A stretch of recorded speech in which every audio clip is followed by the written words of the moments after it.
Hello everyone, good morning. I'm here today with a new process video and I'm still working through my many photos from New York, and I'm working on St. John the Divine.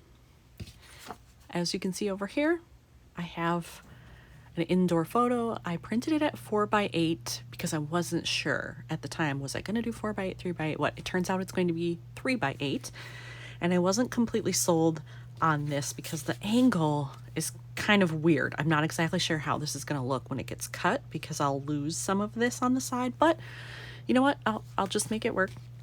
So I have this fold out from my previous layout. You can kind of see here. So it's going on the back side, so that will be there. And then on this side, I just have these photos. I loved this one because I loved seeing the shadow of this on the floor. I just happened to be there at the right time. The sun was shining through the right place, so I got it. And then there's me. And I did a selfie because I found out inside the cathedral there is something called the Poets Corner, and it's an area that's dedicated to American writers. And I didn't know that was there before I went. So that was something really cool that I discovered once I was there, and I wanted a selfie. And you know, it doesn't hurt that I was wearing this kind of lavender orchid colored sweater that day. And the lighting that they had, they change it periodically, but the lighting they had in there was purplish. And so it worked very well with the selfie I took. So that's why those two are going to go together. So one of the biggest challenges for this is going to be figuring out how to cut this down to 3 inches to make sure that I get a nice view of whatever is left. And so I've kind of lined it up here as to what I think might work, because I can see from the guide wire this is where it's going to cut here, and then 3 inches would be right here. So I'd lose most of this column here, but I would still keep basically from this darker spot at the bottom straight up. That's pretty good. You can still see the nice vaulted ceiling there. So I'm going to cross my fingers and cut it here and just hope that once it's actually done, it looks okay. It's always my fear when I have to trim photos. Do you have that fear? It's somewhat irrational because it's like, you know what? It's whatever happens, it's not going to be that bad. And even if I did it and hated it, it's not like I can't have it reprinted. It's just the inconvenience of waiting for this, because given that this was a 4x8, I wouldn't print this at home. I'd have to reprint, wait for it to come, which, you know, takes more time, and I'm really trying to get through this album. This is how it ended up after trimming that off, and actually it's not as bad. I think maybe in hindsight I would have shifted a little to take off slightly more on this side, leave more over here, but it's not enough like that it's going to bother me. I think it still gives you a good perspective to see like how tall this is, how long the room is. Those are the things that I really wanted, and then to showcase this beautiful part of the ceiling here. So I think it'll be fine, and it also leaves me a good deal of room to embellish here. I've got all this dead space up here, and then you'd still be able to see the most important part, which I feel is like this center area. And then I have some dead space down here as well. So I'm not exactly sure how I'm going to embellish that, but at least I have the room to do it.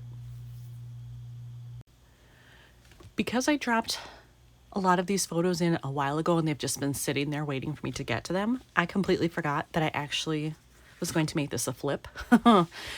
I really have to be careful in the back half of this album to keep it flat because it's already getting quite chunky and I still have a ways to go. So I'm not saying I'm not going to do the flip, but when I embellish, I think everything has to be flat. So I can't go too crazy. So this will be on top. I've already picked out the card, which I also forgot. It's not exactly the same purple, but it's close enough. I'm going to use it. It'll be fine. That leaves me some journaling room. And then you can actually see some of the poet dedications there. So there's Emily Dickinson, there's Longfellow, Robert Frost, Emerson, Walt Whitman. Lots of cool people have remembrances here. So that was pretty special. So put that in there. Now I got to get to work. I do want to show something quickly. A while ago, I can't remember when, I had someone leave a comment saying, you know, how do you make the flips? I think there's a die or something. They were asking something about it, and so I'm just going to show it. Now, here's the thing. Do you have to have a die to do this? No, absolutely not. You could just take your trimmer, take a piece of paper. You need 3 inches as your width, your length. Now you could just do 8. I tend to go like 8 1/4 because it gives me a little bit of extra room for when that fold happens for the card to fit nicely in the pocket. So you could just do that on your trimmer. You don't need a die for it. But if you want it to be absolutely precise, there is this die set from, let me show the top of it, from Ellie Studio. Some of these, they don't all come in the same set. I've just thrown them all together because they're the same manufacturer. But Ellie Studio is who makes it. So you have this die. You can see mine is a little warped. It's well loved. It still works fine. So if that happens to yours, don't worry about it. It's a very, very thin metal, so it's bound to happen. And this will give you the perfect sizing.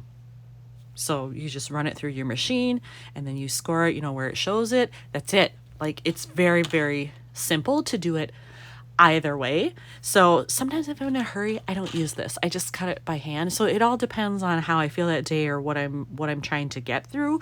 But I just wanted to show it so you know that it's an option. Now that I have everything set that I'm going to be using, I have pulled out my embellishments. So I have one bag here, and then I have all of these ephemera pieces that I'm just going to go through them and see what I have that might work with this. And given the colors, I'm thinking it's probably going to be gray or black. I don't think it's going to be anything too exciting color-wise, just because I've already got a lot of purple there, so I don't feel like I need to add more of that.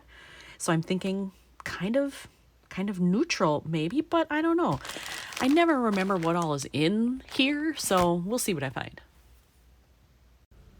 So I know I said, oh, I'm probably not going to use any purple, but I think I may have one thing here, and it's very, very kind of dark, like a vintagey purple almost, just this little camera here.